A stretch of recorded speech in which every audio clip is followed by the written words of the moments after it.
ഞാൻ നിങ്ങളുടെ അടുത്തൊരു കാര്യം പറയാം.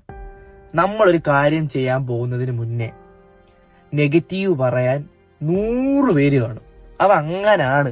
എന്റെ ഒരു ഫ്രണ്ട്, അവൻ റീസെന്റ് അവൻ ജിമ്മിൽ പോയിട്ട് അവനൊരു പ്രോഗ്രസ് ഉണ്ടാക്കിയിട്ട് അവന്റെ ഇൻസ്റ്റാഗ്രാമിൽ ഒരു ഫോട്ടോ ഇടാൻ പോകുന്നതിനും എന്നോട് ചോദിച്ചു, അളിയാ ഈ ഫോട്ടോ കൊള്ളാമോ, ഞാൻ പോസ്റ്റ് ചെയ്യട്ടെ ചോദിച്ചു. ഞാൻ പറഞ്ഞു, നീ പോസ്റ്റ് ചെയ്യ്, കൊള്ളാം, നല്ല ഫോട്ടോ, നീ സാറ്റിസ്ഫൈഡ് ആണെങ്കിൽ നീ പോസ്റ്റ് ചെയ്യ്. അല്ലെങ്കിൽ വേണ്ടളിയാ, അത് വിട്, അവരെന്ത് വിചാരിക്കും, ഇവരെന്ത് വിചാരിക്കും? ഇതാണ് അവൻ എന്നോട് ചോദിക്കുന്ന ചോദ്യം. ഞാൻ നിങ്ങൾക്കൊരു കാര്യം പറയാം. നീ വിചാരിക്കുന്നുണ്ടോ നിന്റെ ചുറ്റിനുമുള്ളവർ അത്ര നിന്നെ പറ്റി നല്ലത് മാത്രമാണ് പറഞ്ഞുകൊണ്ടിരിക്കുന്നതെന്ന്?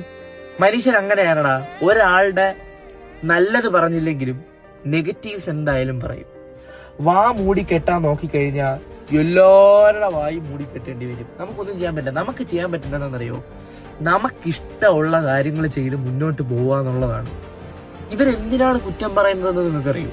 അവർക്ക് സ്വന്തമായിട്ട് ഇതൊന്നും ചെയ്യാൻ കോൺഫിഡൻസ് ഇല്ലാത്തത് കൊണ്ട് കൂടെ ഉള്ളവർ ഇത് ചെയ്യണ കാണുമ്പോൾ ഇത് ഇവർക്ക് പൊളിയും. അതുകൊണ്ടാണ് ഇതൊക്കെ പറയുന്നത്. ഞാൻ നിങ്ങളെ പറയുന്നത്, നെഗറ്റീവ് പീപ്പിൾസിനെ, നെഗറ്റിവിറ്റിയെ ലൈഫിൽ നിന്ന് മാറ്റി നിർത്തുക. ലൈഫിനെ കുറച്ചും കൂടെ പോസിറ്റീവായിട്ട് കണ്ടു തുടങ്ങുക. മനസ്സിലായില്ലേ? നമ്മുടെ ഇഷ്ടങ്ങൾ നമ്മൾ ചെയ്തില്ലെങ്കിൽ നമുക്ക് വേറെ ആരാളാ ചെയ്തു തരാൻ പോകുന്നത്? നമുക്ക് ഒരാളോട് അഡ്വൈസ് ചോദിക്കാം. നമ്മുടെ ലൈഫിന്റെ കാര്യങ്ങൾ ഡിസിഷൻ എടുക്കാൻ ഒരാളോട് പറയരുത്.